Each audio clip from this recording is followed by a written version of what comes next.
Living near one of the largest freshwater lakes in the world, Lake Huron, it is hard to imagine living in a place without water, any water, to drink, to clean, to swim, or to just enjoy its beauty. For a moment, allow yourself to imagine living in a hut, in a village of thousands of people far across the world from where you are. A village that has no water to cook or drink, no water to wash yourself, your children, or actually to clean anything. For a moment, imagine yourself walking for miles, carrying a bucket to get water, any water, from creeks or rivers that people use to wash themselves, clean their clothes, where people and animals drink and defecate. Then imagine yourself taking that same bucket filled with that unclean water back to your village to use for cooking, cleaning, and sanitation, for there is no other water. For a moment, imagine yourself without toilets, without means to protect you or your family from deadly malaria brought on by swarms of mosquitoes. Imagine your children going to a makeshift school with a leaky roof and a dirt floor where they sit while trying to learn, if a teacher was even available to teach. You and your family might or might not have shoes. Just imagine yourself and your children rarely having an opportunity to become educated, to learn skills for job opportunities.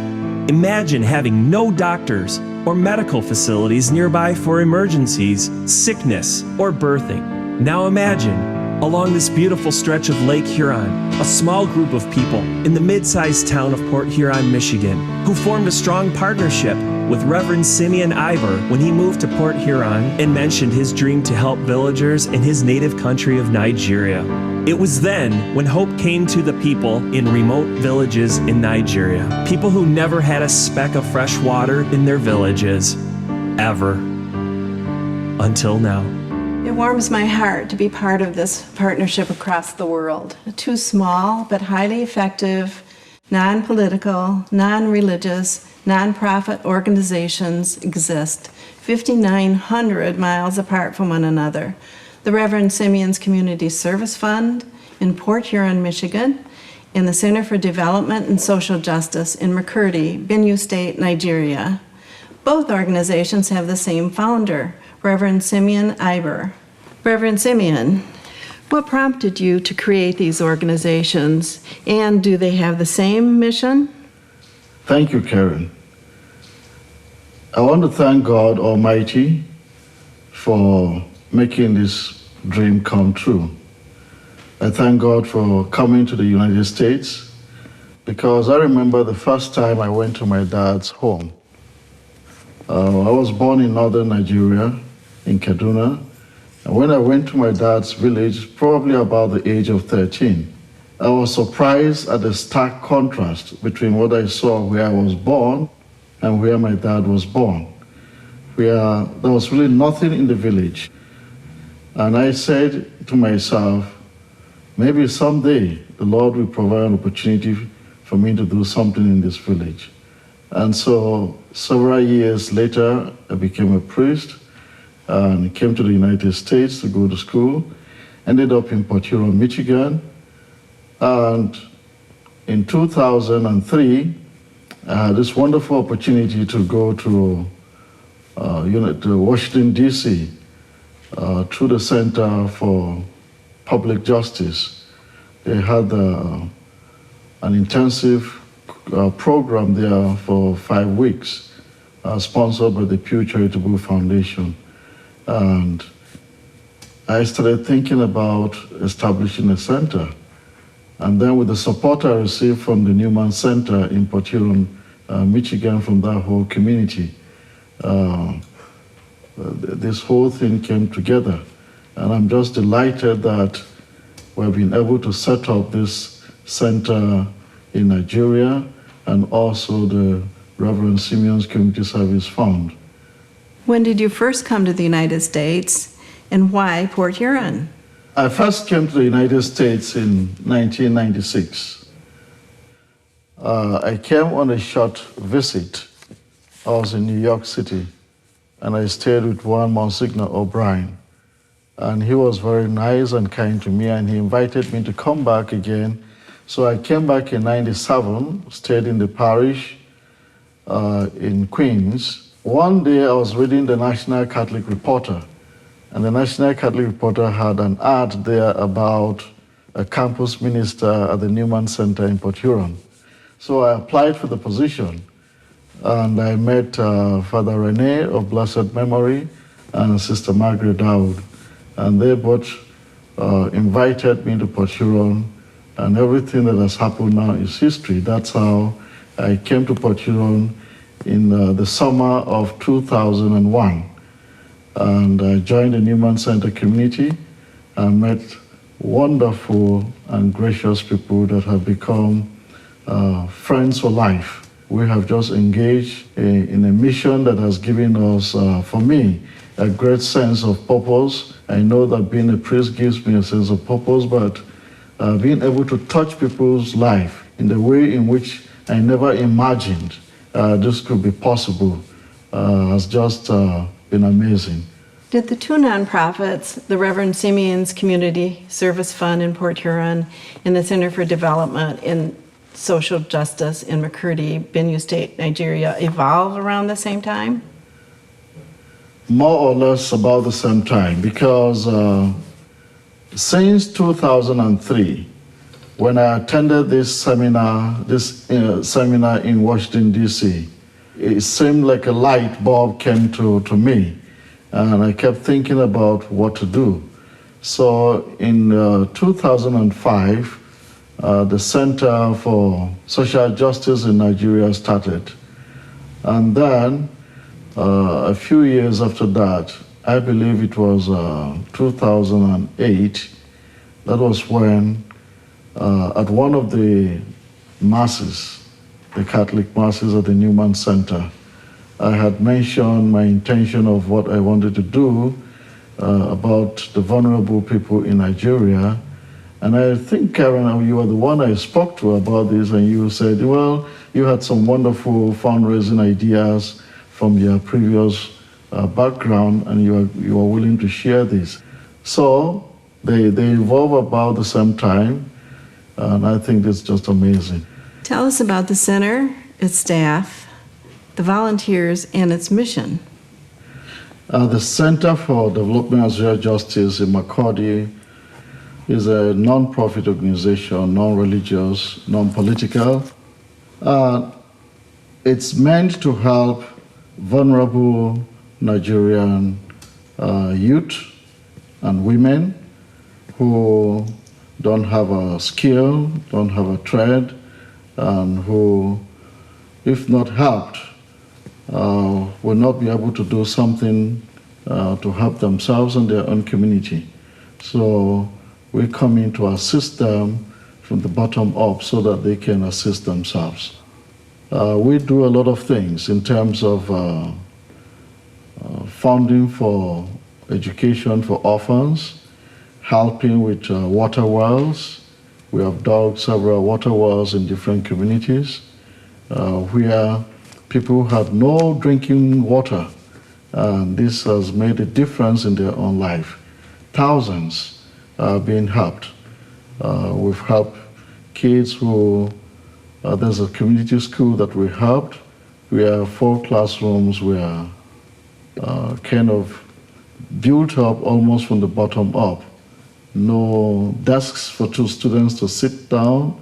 They were sitting on the floor, and so the center, through the Reverend Simeon's Community Service Fund, has helped to take care of all of this, providing desks, a roof for students to go to school, providing backpacks for them, all the things you can think about that make it meaningful for a child to be able to go to school and feel like they are going to school. But I must add here that the Center for Development and Social Justice does not stand on its own.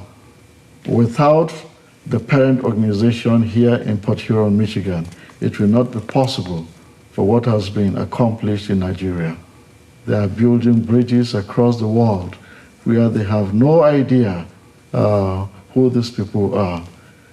The Reverend Simeon's Community Service Fund has many loyal supporters, which is really a testimony to its accomplishments.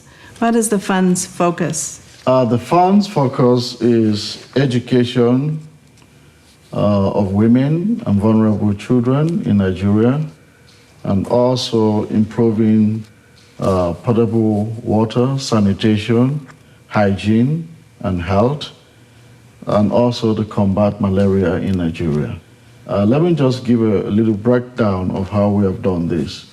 In terms of education, we've provided scholarships to orphans, probably over 40 of them, and we partner with schools that take care of these orphans, and we provide the money so that they can pay. The money serves as tuition, and these kids are taken care of by different families. We're able also to sponsor a school called St. Joseph's College in Makurdi, where we help them with money for computers and also just assisting them with some of the needs that they wanted in the school.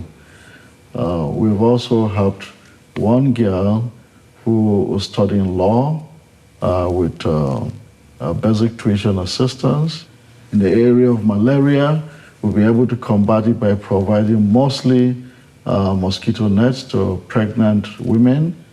We have also provided some of the water projects, helping with sanitation needs. In some of these villages, we found out that people were defecating in different places. And one of the things that we needed to do was to help them realize the need for having a toilet facility in their home so that they can combat disease. And by so doing, they are helping themselves and also helping the whole village grow up. We also make sure that the communities themselves help to take care of the borehole that we have provided so that we don't have to come back to do that for themselves. So we try to train one or two people within the community that can take care of basic and routine maintenance of the borehole. In terms of the fundraising, the credit really goes to the community in Port Huron, Michigan. Out of the initial Newman Center community group, this has just expanded throughout the Port Huron area. In fact, it has attracted other friends who have come from New York, from Pittsburgh. Now that I'm in Garden City, we have an annual fundraiser organized by this gracious group that I've been calling the board of directors. So this is basically where the fundraising comes from, where the money comes from. And all this is tax deductible. So that's how we're able to do some fundraising with this faithful and devoted group that we have in Port Huron, Michigan. You've mentioned that fundraisers are the main source of income. Could you expand upon that just a little? Yes, this fundraisers began in the fall of 2008. And initially, it was a gathering over the YMCA in Port Huron. And there were great ideas from the community members of soliciting help from local businesses, families making contributions, I brought some dresses from Nigeria. We were able to auction items. Just great, wonderful things happened together. It is also important to note that we have no paid staff at the Reverend Simeon's Community Service Fund. Everything is voluntary, and so 98% of the donations help the Center for Development and Social Justice in Nigeria. And then only really 2% goes to taking care of what needs to be done in terms of overhead costs. And I think that's really amazing. I have not seen any organization that has 98% of its funds going towards the project. Now, annually then, We have moved from the YMCA to Casey's. We've gone to Casey's. Casey's has been wonderful in welcoming us, and we have had an annual fundraiser there. We also had one over at the Port Huron Golf Club.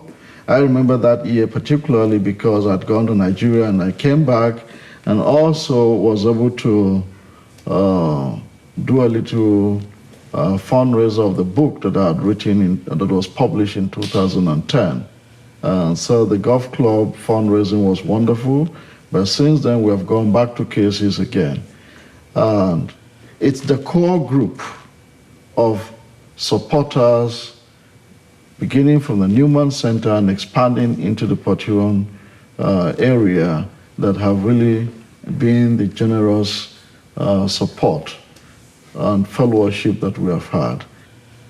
Without these fundraisers, this whole story would have just been a dream in my heart.